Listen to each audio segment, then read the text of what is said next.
आप सभी का हमारे चैनल पर बहुत बहुत स्वागत है। अगर आपको केमिस्ट्री पढ़नी है तो डिस्क्रिप्शन में आपको एक लिंक मिलेगा और चैनल का नाम है केमिस्ट्री धाम। मेरे साथी घनश्याम जी उसको तैयार कर रहे हैं। काफ़ी अच्छा चैनल है, आप उस चैनल पर जाकर वीडियोज़ देख सकते हैं। केमिस्ट्री का काफ़ी अच्छा मैटर वहाँ पर उपलब्ध है। काफ़ी चैप्टर वो पढ़ा चुके हैं, आप वहाँ जाकर उसे अच्छे से देख सकते हैं और उसे सब्सक्राइब करके और लाभ उठा सकते हैं। और अब अभी तक आपने हमारे चैनल को सब्सक्राइब नहीं किया है फिजिक्स वाले को, तो आप उसे सब्सक्राइब कर लीजिए, क्योंकि मैं इसी प्रकार आपके लिए यूजफुल वीडियो लेकर आता रहता हूं जो 12th क्लास फिजिक्स से संबंधित है। 11th क्लास के भी मैंने 2-3 वीडियो बना दिए हैं। फर्स्ट चैप्टर मैंने 11th क्लास का कंप्लीट कर दिया है। अगर आपकी जानकारी में कोई बच्चा है 11th क्लास में, आप उसे इस चैनल को सब्सक्राइब करवाकर उसे लाभ उठाने के लिए कह सकते हैं। चलिएगा हम बात करते हैं कीलकित कुंडली धारामापी। पिछले तक धारामापी के दक्षतांत तक हमने पढ़ लिया था। अब कीलकित कुंडली धारामापी मतलब कि ऐसा धारामापी जिसकी कुंडली पर कोई कीलक उपस्थित हो, अर्थात जिसकी कुंडली पर कोई संकेतक उपस्थित हो, उसे कहेंगे हम कीलकित कुंडली धारामापी। जैसे देखिएगा, ये चुंबक है N और S। इस चुंबक के जो मध्य में ये कच्चे लोहे का क्रोड है और इस पर एक कुंडली, धारावाही कुंडली जो है वो लिपटी हुई है। यहाँ फास्फर ब्रांच का तार लगा हुआ है और इसको एक दृढ़ आधार से कस रखा है। ठीक इसी प्रकार नीचे भी फास्फर ब्रांच का तार है और उसको दृढ़ आधार से कसा हुआ है। यहाँ स्प्रिंग T2 और जो T1 है ये लगी हुई है। ये कुंडली को वापस पूर्व अवस्था में या मूल अवस्था में लेकर आती है। यहाँ एल्यूमिनियम का एक पतला संकेतक होता है। यह संकेतक धारामापी में प्रवाहित विद्युत धारा के मान को मापता है। जब कुंडली घूमती है तो इस संकेतक भी घूमता है और इस संकेतक के साथ एक पैमाना लगा हुआ है और इस पैमाने के ऊपर ये गति करता है। फिर पैमाने के आधार पर हम इसके पाठ्यांक को माप सकते हैं। तो ये जो धारामापी है वो पहले वाले धारामापी की तुलना में काफ़ी सरल है, या यूँ कहूँ प्रयोग में लेने के लिए काफ़ी सूटेबल है। क्लियर? अब इसके बारे में देखते हैं। जो बात हमने अभी तक आपको समझाई है उसी बात को यहाँ अब लिख रखा है, वो देखिए आप। इसमें कच्चे लोहे के क्रोड पर धारावाही कुंडली लपेट दी जाती है। इस व्यवस्था को दो दृढ़ आधारों के मध्य चित्रानुसार स्थित किया जाता है। टर्मिनल T1 व T2 द्वारा इस धारामापी को बाह्य परिपथ में, बाह्य गलत लिख रखा है, आप सही करें इसको, बाह्य लगता है, पेन ही खत्म हो गया, बाह्य परिपथ से जोड़ते हैं। चित्रानुसार दो अवतल ध्रुवखंड N व S के मध्य इस कुंडली को व्यवस्थित करते हैं। कुंडली के साथ एक एल्यूमिनियम का पतला संकेतक जुड़ा रहता है जो वृत्तीय पैमाने पर घूम सकता है। इस धारामापी को उचित मान के शंट प्रतिरोध द्वारा एमीटर या वोल्टमीटर में बदला जा सकता है। ये और समझिए आप, मतलब कि जो धारामापी जो है, इसी धारामापी को हम कोई निश्चित मान का शंट प्रतिरोध लेकर उस शंट प्रतिरोध को इसके साथ जोड़कर हम इसे एमीटर या वोल्टमीटर में कन्वर्ट कर सकते हैं। बात करते हैं कि शंट क्या है, ये शंट प्रतिरोध क्या चीज़ है, उसके बारे में देखिए हम। शंट प्रतिरोध, जब धारामापी में कोई निश्चित वैल्यू से अधिक वैल्यू की करंट फ्लो हो जाए, मतलब कि उसकी क्षमता से अधिक विद्युत धारा प्रवाहित हो जाए, तो धारामापी की कुंडली जल सकती है। तो उसको जलने से बचाने के लिए धारामापी के समांतर क्रम में एक अल्प मान के प्रतिरोध तार या पत्ती जोड़ दी जाती है, जिसे शंट कहते हैं। जैसे ये कोई भी धारामापी है, जैसे मैं इसकी बात कर लूँ, ये कोई धारामापी है, तो इसके पैरेलल क्रम में यहाँ पर एक शंट प्रतिरोध S को जोड़ दिया गया है। इससे क्या है कि जब अधिक करंट इसमें फ्लो हो जाएगी किसी कारण से, तो वो अधिक करंट जो है वो इस शंट से होकर निकल जाएगी और धारामापी जलने से बच जाएगा। तो देखो, जब धारामापी में क्षमता से अधिक विद्युत धारा प्रवाहित हो जाए तो कुंडली जल सकती है। इस कुंडली को जलने से बचाने के लिए धारामापी के समांतर क्रम में अल्पमान का प्रतिरोध तार या पत्ती जोड़ दी जाती है, जिसे शंट कहते हैं। समझ में आ गया होगा आपको। अगला टॉपिक है एमीटर। नाम से स्पष्ट हो रहा है कि एमीटर जो है वो विद्युत परिपथ में प्रवाहित विद्युत धारा की वैल्यू को मापता है। इसके बारे में हम अच्छे से परिचित हैं। तो एमीटर क्या है? वह उपकरण है जो किसी विद्युत परिपथ में बहने वाली विद्युत धारा को एम्पियर में मापता है।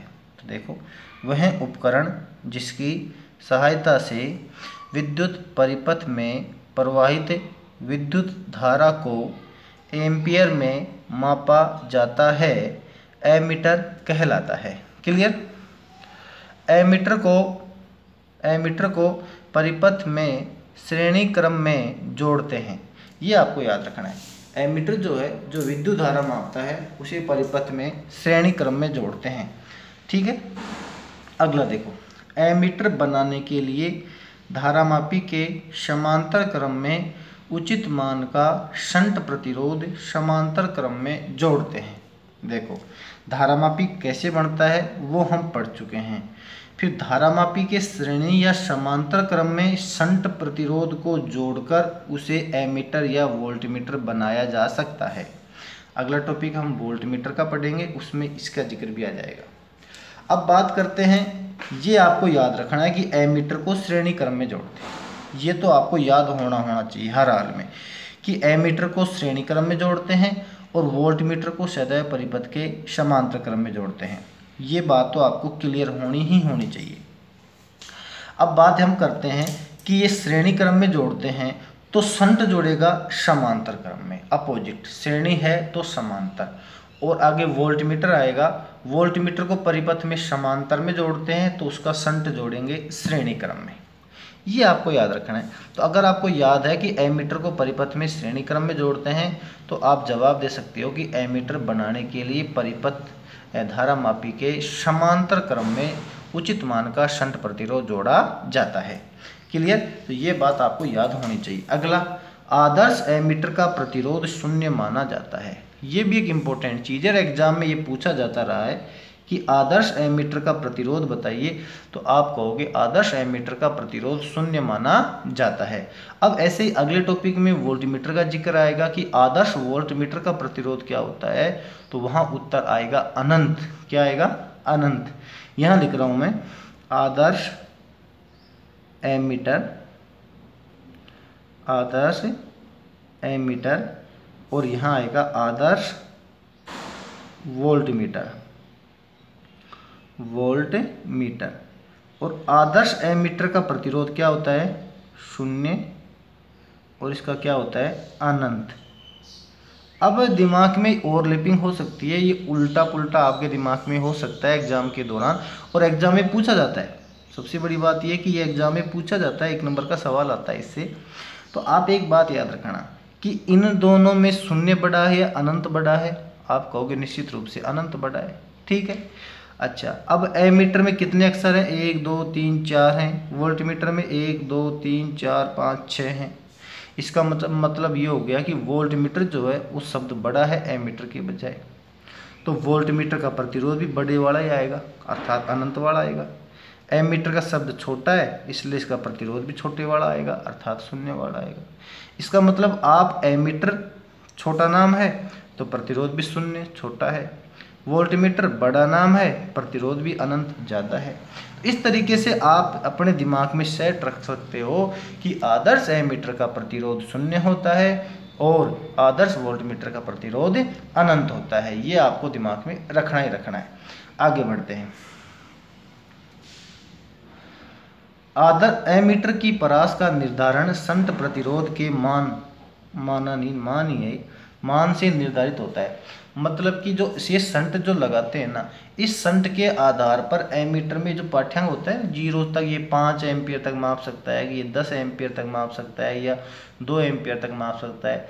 ये जो रेंज वाला जो बनता है वो इससे बनता है। शंट प्रतिरोध के मान को कम ज़्यादा करके इसकी रेंज को भी कम ज़्यादा की जा सकती है। मान लीजिए कि आपको 3 एम्पियर तक की परास का एमीटर चाहिए तो कोई ना कोई फिक्स वैल्यू एस की लगेगी उसमें, और 4 तक का चाहिए तो कोई अलग एस की वैल्यू होगी। ठीक है भाई, देखो आप चित्र क्या है, चित्र वो का वो जो हमने पहले पढ़ा था कि वो एक कच्चे लोहे का क्रोड है जिस पर एक कुंडली धारावाही कुंडली लिपटी हुई है। ये फास्फर ब्रांच का तार है दोनों साइडों में। इस तार के साथ एक स्प्रिंग लगी हुई है जो इसको वापस मूल अवस्था में लेकर आती है। यहाँ पर भी दृढ़ आधार है, यहाँ पर भी दृढ़ आधार है। इस स्प्रिंग के साथ ही टर्मिनल T1 और टर्मिनल T2 हैं, और इस T1 T2 के बीच में इस कुंडली के समांतर क्रम में उचित मान का शंट प्रतिरोध ऐसे जुड़ा हुआ है। 2 अवतल ध्रुवखंड N और S यहाँ लगे हुए हैं। एल्यूमिनियम का पतला संकेतक है जो हल्का है वजन में काफ़ी, और ये पैमाना है जिससे कि ये रीडिंग को हम पढ़ सकें। ये इसका एमीटर का डायग्राम है। ठीक है भाई, आगे चलते हैं।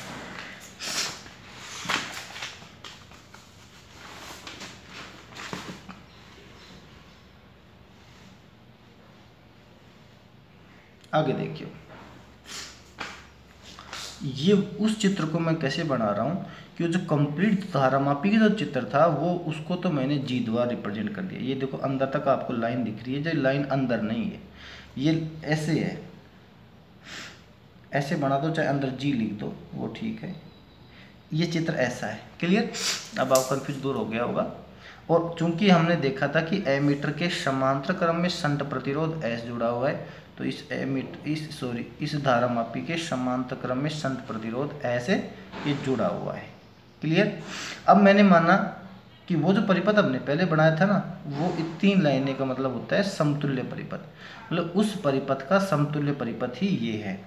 तो उस धारामापी को तो इस जी द्वारा रिप्रेजेंट कर दिया। अब मैंने माना कि इस परिपथ में आई एम्पियर की विद्युत धारा बह रही है, और जब ये आई एम्पियर की विद्युत धारा यहाँ पर बह रही है तो क्या हो जाएगा, देखो आई की विद्युत धारा बह रही है, जब विद्युत धारा यहाँ पहुँचेगी तो इस विद्युत धारा को 2 रास्ते मिलेंगे, एक ये वाला रास्ता और एक ये वाला रास्ता, 2 रास्ते मिल गए। अब इस रास्ते में धारा गई आई जी। मैंने मान लिया कि वह धारामापी जी में प्रवाहित विद्युत धारा को आई जी से रिप्रेजेंट करते हैं। तो मैंने माना इसमें तो आई जी बह रही है, तो इसमें क्या बहेगी, आई माइनस का आई जी। शेष धारा भाई यहाँ आई थी, आई में से आई जी यहाँ चलेगी तो बच क्या गई, आई माइनस आई जी। तो आई माइनस आई जी इसमें आ जाएगी, आई बात समझ लो, आई माइनस आई जी आ गई इसके अंदर। अब देखो ध्यान से, अब ये जब जी इसका प्रतिरोध है, जी क्या है बेटा, जी इस धारामापी का प्रतिरोध, मैंने क्या माना यहाँ लिख देता हूँ मैं, जी बराबर धारामापी का प्रतिरोध, मतलब हमें धारामापी का प्रतिरोध, हम क्या कर रहे हैं कि धारामापी को भी जी से ही रिप्रेजेंट कर रहे हैं और इसके प्रतिरोध को भी जी से ही रिप्रेजेंट करें, क्लियर। अब जो होता है ना V बराबर क्या होता है, आपने देखा होगा V बराबर क्या होता है, IR होता है। इसका मतलब अगर हम किसी परिपथ में विभवांतर की वैल्यू फाइंड आउट करना चाहें तो करते क्या हैं कि उसमें उस प्रवाहित धारा को और प्रतिरोध को आपस में मल्टीप्लाई कर दो तो आपको क्या मिल जाएगा, विभवांतर मिल जाएगा। तो इसका विभवांतर क्या रहेगा बोलो, इसमें IG धारा बह रही है, जी इसका प्रतिरोध है, तो IG गुणा जी क्या रहेगा, इस धारामापी के सिरों पर उत्पन्न विभवांतर। इसी प्रकार इसमें प्रतिरोध तो S है, धारा बह रही है ये वाली, तो इस S के सिरों पर उत्पन्न विभवांतर रहेगा I माइनस IG गुणा S। चूंकि अब दोनों जो ये जो धारामापी और शंट प्रतिरोध है वो एक दूसरे के समांतर क्रम में जुड़े हुए हैं, और जब ये एक दूसरे के समांतर क्रम में जुड़े हुए होते हैं तो समांतर क्रम में विभव क्या रहता है, बराबर, अर्थात इसके सिरों पर विभव इसके सिरों पर विभव के मान के बराबर होगा। तो इसलिए ये लिखा था कि धारामापी के सिरों पर विभवांतर बराबर शंट प्रतिरोध के सिरों पर विभवांतर, क्लियर। इस चक्कर में IG गुणा जी बराबर I माइनस IG गुणा S लिख दिया हमने, या फिर हम कहें S बराबर हो गया IG बटे I माइनस IG गुणा में कैपिटल G, समीकरण नंबर 1। ये शंट प्रतिरोध की वैल्यू हमें यहाँ पर प्राप्त हो गई है। तो समीकरण 1 की सहायता से एमीटर में लगे शंट प्रतिरोध S का मान ज्ञात किया जा सकता है, क्लियर। आगे बढ़ते हैं अब वोल्ट मीटर। अगर आपको एमीटर समझ में आ गया पूरा तो बस वोल्ट मीटर वैसा का वैसा ही है, थोड़ा बहुत फर्क है। उस फर्क को हालांकि मैं वहाँ भी एमीटर के साथ साथ बोलता रहा हूँ, यहाँ फिर बोल दूंगा, आपको समझ में आ जाएगा। वोल्ट मीटर क्या होता है? जो परिपथ के दो बिंदुओं के मध्य उपस्थित विभवांतर की वैल्यू को मापता है वो क्या कहलाता है? वोल्ट मीटर कहलाता है। क्लियर? अब देखो, वह उपकरण जिसकी सहायता से विद्युत परिपथ में उपस्थित किन्हीं दो बिंदुओं के मध्य विभवांतर का मान ज्ञात किया जाता है वोल्ट मीटर कहलाता है। सिंपल सी डेफिनेशन है कि ऐसा उपकरण जो किसी विद्युत परिपथ में उपस्थित दो बिंदुओं के मध्य विभवांतर की वैल्यू को मापता है वो क्या कहलाता है? वोल्ट मीटर कहलाता है। वोल्ट मीटर को परिपथ में समांतर क्रम में जोड़ते हैं। बताया था आपको, एमीटर को किस क्रम में जोड़ते हैं? श्रेणी क्रम में। और वोल्ट मीटर को किस क्रम में जोड़ते हैं? समांतर क्रम में। वोल्ट मीटर बनाने के लिए धारामापी के श्रेणी क्रम में उचित मान का शंट प्रतिरोध जोड़ा जाता है। आपको बताया था कि उल्टा होता है। देखो, वोल्ट मीटर को समांतर क्रम में जोड़ते हैं तो इसका शंट जोड़ेंगे श्रेणी क्रम में। ऐसा एमीटर में भी था। एमीटर को परिपथ में श्रेणी क्रम में जोड़ते थे तो उसका शंट जुड़ा था समांतर क्रम में। उल्टा यहाँ इसको परिपथ में समांतर क्रम में जोड़ते हैं तो शंट जुड़ेगा श्रेणी क्रम में। क्लियर? शंट जुड़ेगा श्रेणी क्रम में। और आदर्श वोल्ट मीटर का प्रतिरोध क्या होता है? अनंत होता है। ये बात भी मैंने आपको पहले बता दी थी कि आदर्श एमीटर का प्रतिरोध 0 होता है और आदर्श वोल्ट मीटर का प्रतिरोध अनंत होता है। ये आपको समझ में आ गया होगा। अगला देखो, शंट प्रतिरोध के आधार पर वोल्ट मीटर की परास निर्धारित होती है। ऐसा हमने वहाँ भी लिखा था। वहाँ क्या कहा था? शंट प्रतिरोध के आधार पर एमीटर की परास निर्धारित होती थी कि एमीटर वो कितनी रेंज का है, कितने एम्पियर को मापता है। ऐसे वोल्ट मीटर कितनी रेंज का है, कितनी वोल्टेज को मापता है। ये शंट प्रतिरोध की वैल्यू पे डिपेंड करता है। आगे देखिए, अब इसका डायग्राम देख लेते हैं हम। वैसा का वैसा डायग्राम है पर फर्क है थोड़ा सा, वो फर्क समझो आप ध्यान से। देखो, वो का वो धारामापी है। देखो, इसको अगर थोड़ी देर के लिए मैं छुपा दूं, इसको भूल जाओ थोड़ी देर के लिए, तो ये चित्र तो वो का वही है। क्या? धारामापी का। कीलकित कुंडली धारामापी का डायग्राम है, ऐसे की ऐसी, कोई चेंजेज नहीं है। एमीटर में तो क्या किया था हमने कि T1 T2 के बीच में यहाँ पर एक शंट प्रतिरोध S जोड़ दिया था, पर यहाँ किस में जोड़ेंगे शंट को? श्रेणी में। तो यहाँ एक वायर गया और एक श्रेणी क्रम में शंट प्रतिरोध S, ये T1 टर्मिनल और ये T2 टर्मिनल। क्लियर? देखो अब इसको, यदि धारामापी का प्रतिरोध कैपिटल G तथा शंट प्रतिरोध S हो तो दोनों श्रेणी क्रम में जुड़े हैं तो इनके सिरों पर उपस्थित विभवांतर होगा। ये वैल्यू देखो आप, मतलब कि ये जो था ना, ये जो कंप्लीट जो चीज़ है, इसको तो लिख दिया मैंने किससे? G से। किससे लिख दिया? G से। अब इस G यहाँ समान श्रेणी क्रम में S जुड़ा है ना, तो इस G के श्रेणी क्रम में क्या जोड़ देंगे हम? S जोड़ देंगे। क्लियर? अब ये G हो गया और ये S हो गया। अब इसमें प्रवाहित G में बहने वाली धारा को हम IG से लिखते आए थे। अब यहाँ इस S में भी IG ही जुड़ जाएगी। क्यों? ये IG धारा जब इसमें एंटर हुई तो इसको कोई और रास्ता मिल ही नहीं रहा ताकि ये कम ज़्यादा हो जाए, तो ये धारा यूं के यूं बहकर इस S में भी IG ही बहेगी। ये फर्क है दोनों चित्रों में। वहाँ S में I धारा I माइनस IG लिखा था पढ़ने, पर यहाँ S में भी IG बह रही है और G में भी IG बह रही है, क्योंकि दोनों श्रेणी क्रम में है और श्रेणी क्रम में जो है वो विद्युत धारा नियत रहती है। देखो आगे, तो समीकरण 1 की सहायता से शंट प्रतिरोध S का मान ज्ञात किया जा सकता है। ये यहाँ क्यों लिख दिया इस चीज़ को? इसको तो यहाँ से काटना पड़ेगा फिलहाल। ये लो, अब इसकी आवश्यकता नहीं है, यही गलत लिख दिया था यहाँ पे। देखो, तो V बराबर हो गया IG G प्लस S। कैसे भाई? इसका प्रतिरोध G है, इसका प्रतिरोध S है। तुल्य प्रतिरोध क्या होता है श्रेणी क्रम में? R बराबर R1 प्लस R2, अर्थात सीधा सीधा जोड़ दो। इसका G इसका S है तो सीधा से जोड़ दिया, क्या बन गया? G plus S। तो G प्लस तो S हो गया, इसका तुल्य प्रतिरोध हो गया। इस तुल्य प्रतिरोध को अगर मैं IG से गुणा कर दूं तो प्रतिरोध गुणा विद्युत धारा क्या होता है? विभवांतर। तो V बराबर IG और G प्लस का S, या V बटे IG बराबर G प्लस का S, या S बराबर V अपॉन IG माइनस का G। ये एस क्या है, संट प्रतिरोध है। ऐसा संट प्रतिरोध का फॉर्मूला हमने वहाँ भी पढ़ा था। तो आप इस फॉर्मूलों को रटना नहीं, आपको केवल आपको ये चित्र याद रखना है, एमीटर का भी वोल्ट मीटर का भी, उसके हिसाब से इसको डराइव कर लेना जब एग्जाम उसकी आपको आवश्यकता हो। रटना नहीं है इनको, मैंने भी याद नहीं रख रखे, मैं सिर्फ ये चित्र याद रख रखा है मैंने कि ये वोल्ट मीटर का चित्र है, वो एमीटर का चित्र है। चित्र याद है, चित्र के हिसाब से ये दो स्टेप लिख कर ये तुरंत फाइंड आउट कर लीजिए। बस फालतू में बर्डन नहीं बढ़ाना। रटने की जो चीज़ें होती है वो हमें कम से कम रखनी चाहिए, ज़्यादा नहीं। तो देखो नोट नंबर 1, एमीटर तथा वोल्टमीटर के प्रभावी प्रतिरोध का मान उसके जुड़े शंट प्रतिरोध एस के मान के लगभग बराबर होता है। ये आप सीधा इसको पढ़ सकते हैं कैसे, मतलब कि ये जो एस है ना, मतलब एमीटर या वोल्टमीटर में जो एस जुड़ा हुआ है, एमीटर का जो तुल्य प्रतिरोध है, मतलब एमीटर का जो प्रतिरोध है वो उसमें जुड़े शंट प्रतिरोध के लगभग बराबर होता है। ये आपको याद रखना है। किसके बराबर होता है? लगभग, मतलब कि ये जो V और IG है ये तो एक दूसरे को अपने हिसाब से निरस्त उरस्त कर लेते होंगे कैसे भी करके, पर इसकी वैल्यू देखता हूँ इसमें निकाल रखी है क्या, इसमें नहीं निकाल रखी। इसका एक फॉर्मूला भी है कि ये ऐसा क्यों होता है, फॉर्मूला है इसका। ये आप लिखो समीकरण 1 की सहायता से। यहाँ इसको लिखने के बाद लिखना आपको समीकरण 1 की सहायता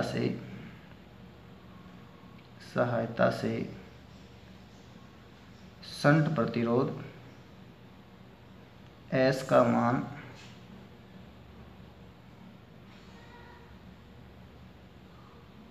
ज्ञात कर सकते हैं।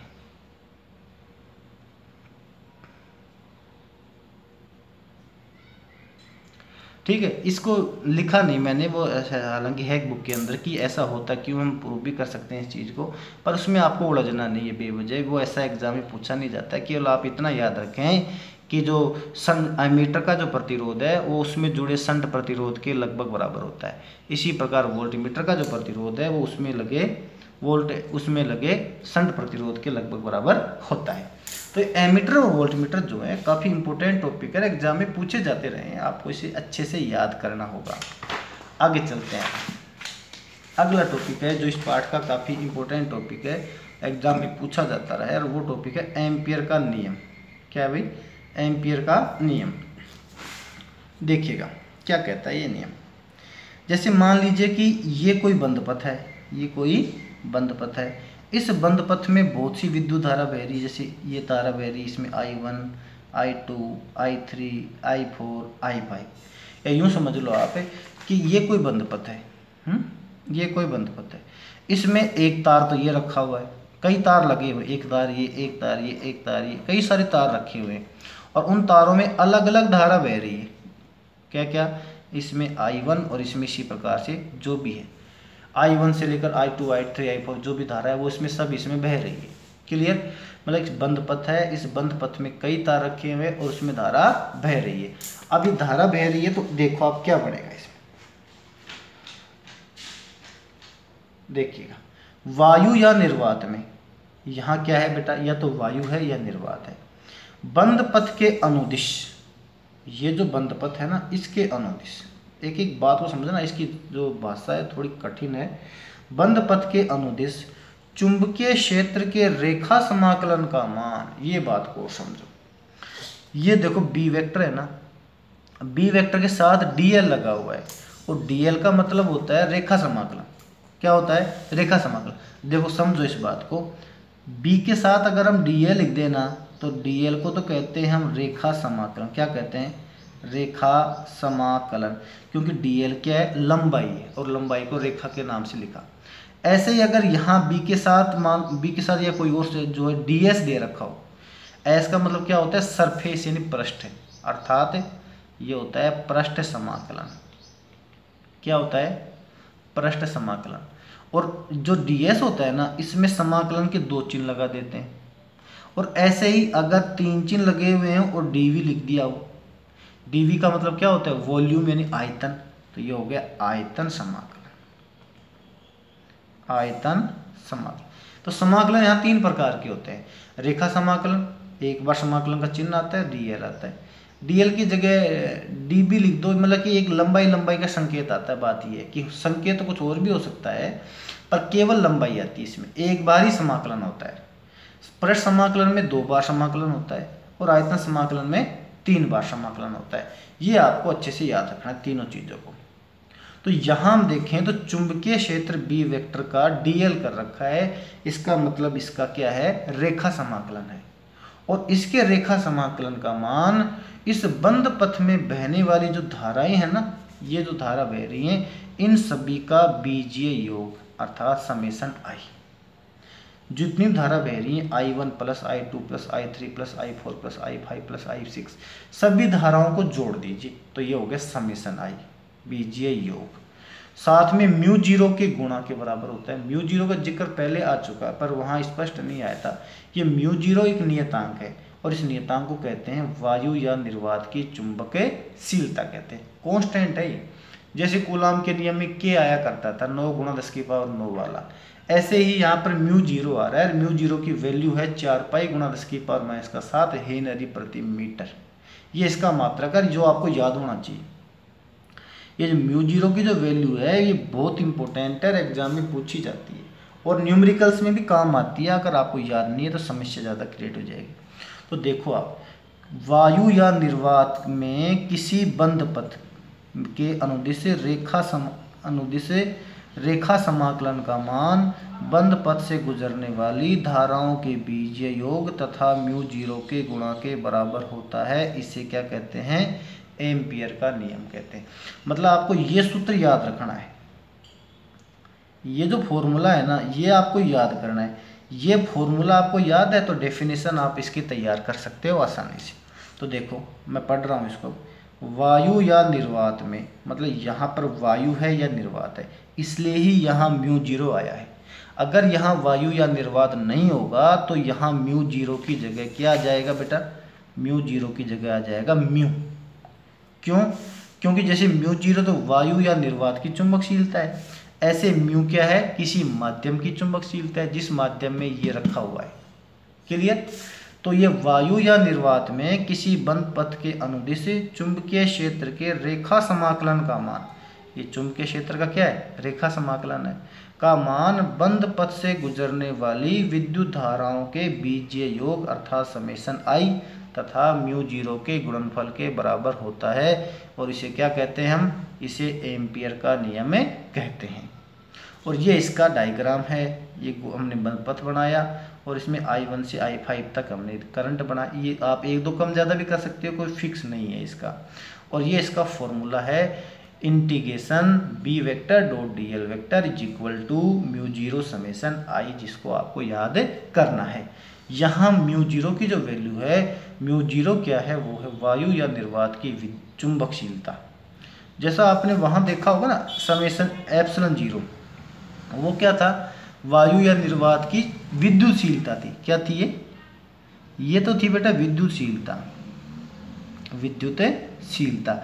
और ये क्या है, चुंबकशीलता। ये फर्क है दोनों में, दोनों एक जैसी क्वांटिटी हैं। इसमें भी जीरो है, इसमें भी जीरो लगा हुआ है, इसलिए वो तो विद्युतशीलता है और ये क्या है बेटा, चुंबकशीलता है। तो म्यू जीरो बराबर हो गया 4 पाई × 10⁻⁷ हेनरी प्रति मीटर। ये इसकी वैल्यू है। उसकी वैल्यू भी थी कुछ ना कुछ आपको याद हो तो, अगर उस टाइम की 8.85 × 10⁻12 इसकी वैल्यू थी। किसकी, एप्सिलॉन जीरो की वैल्यू थी। ठीक इसी प्रकार इसकी वैल्यू ये है जो आपको याद रखनी है, वहाँ भी उसको याद रखना था। और समेशन आई यहाँ किसके बराबर है, ये I1 + I2 + I3 dot dot dot बराबर विद्युत धाराओं के बीजीय योग के बराबर है। क्लियर? अब अगला टॉपिक,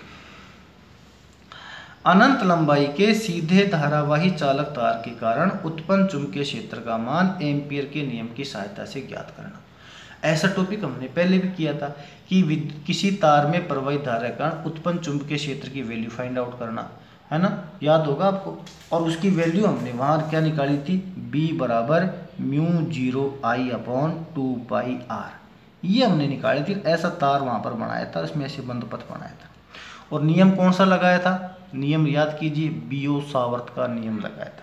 तो अगर बियो-सावर्त के नियम की सहायता से इस तार के विद्युत क्षेत्र पूछे ना, देखो चित्र वैसा का वैसा ही आप देखो, बियो सावर्त के नियम की सहायता से पूछे तो वो वाला टॉपिक करना है, एम्पियर के नियम की सहायता से पूछे तो ये वाला टॉपिक करना है। ये जो दो टॉपिक है ये कंफ्यूज करते हैं स्टूडेंट्स को। तो आपको ये याद रखना है, ध्यान रखना है कि भाई कौन से नियम की सहायता से करना है। तो देखो ये एक अनंत लंबाई का तार है, ओ इसका इस तार का सेंटर बिंदु है, ओ से आर दूरी पर ये कोई बिंदु P है। इस बिंदु P पर हमें उत्पन्न विद्युत क्षेत्र की वैल्यू को फाइंड आउट करना है। अब मैंने यहाँ एक dl लंबाई के अल्पांश की कल्पना कर दी। ये चुंबकीय क्षेत्र B वेक्टर की दिशा है। तो देखो क्या इस सब बातों को लिख रखा है इसमें। माना एक अनंत लंबाई का चालक तार है जिसमें I एम्पियर की विद्युत धारा प्रवाहित हो रही है। माना इसका मध्य बिंदु O है जिससे स्मॉल r दूरी पर एक बिंदु P है जिस पर चुंबकीय क्षेत्र का मान हमें ज्ञात करना है। इसके लिए स्मॉल r त्रिज्या के वृत्ताकार रूप पर एम्पियर का नियम लगाने से लगाओगे। और जब नियम लगाएंगे तो ये नियम हो जाएगा एम्पियर के नियम की सहायता से B vector dot dl vector is equal to mu 0 summation I। Clear. या फिर डॉट हटाएंगे तो क्या आएगा कोस थीटा। ये तो एम्पियर का नियम लिख दिया, यू का यू जो हमने रटा था वहाँ पर याद किया था, कोस थीटा। अब यहाँ B और dl के बीच थीटा कितना है 0। अब सोचोगे ये कहाँ से आया, तो ये चित्र से आया। देखो ये तो dl है ना, तो ये dl की दिशा है और ये ही B की दिशा है। B और dl एक ही दिशा में है, इस वजह से थीटा क्या है भाई 0 है। यहाँ थीटा बराबर क्या है 0 और कोस 0 किसके बराबर हो गया 1 के। तो B dl is equal to mu 0 summation I। अब B को हमने बाहर निकाल लिया और इंटीग्रेशन हो गया dl बराबर म्यू 0 समेशन I। अब देखो मैंने क्या किया dl का मतलब क्या होता है L। देखो समाकलन dl का मतलब आपको पहले मैंने कई बार बताया था कि समाकलन dx इज इक्वल टू क्या होता है x, dy is equal to क्या होता है y, dz is equal to क्या होता है z, ऐसे dl इज इक्वल टू क्या होता है L। तो ये क्या हो गया बराबर L। अब L क्या है, L वो जगह है जहां पर हम वो तार, देखो dl ये तो था ना, याद होगा ये तो है dl, तो ये समाकलन dl का मतलब क्या हो गया L। और L का मतलब क्या है कि उस टोटल दूरी, वह टोटल दूरी जहां पर मैं ये dl बना सकता हूं। तो ये dl मैं यहाँ भी बना सकता हूँ, यहाँ बना सकता हूँ, कहीं भी बना सकता हूँ, अर्थात इस पूरी परिधि पर कहीं भी बना सकता हूँ। और इसकी त्रिज्या क्या थी r, तो इसकी परिधि क्या हो जाएगी 2πr, इसलिए L की वैल्यू क्या हो गई 2πr। तो L बराबर हो गया 2πr। B इंटू 2πr बराबर हो गया mu 0 summation I। Summation I की वैल्यू I है। क्यों है I, क्योंकि इस लूप के अंदर सिर्फ एक ही तार जा रहा था, आपने देखा, और उसमें I करंट फ्लो हो रही थी, इसलिए समेशन I की वैल्यू क्या रहेगी I।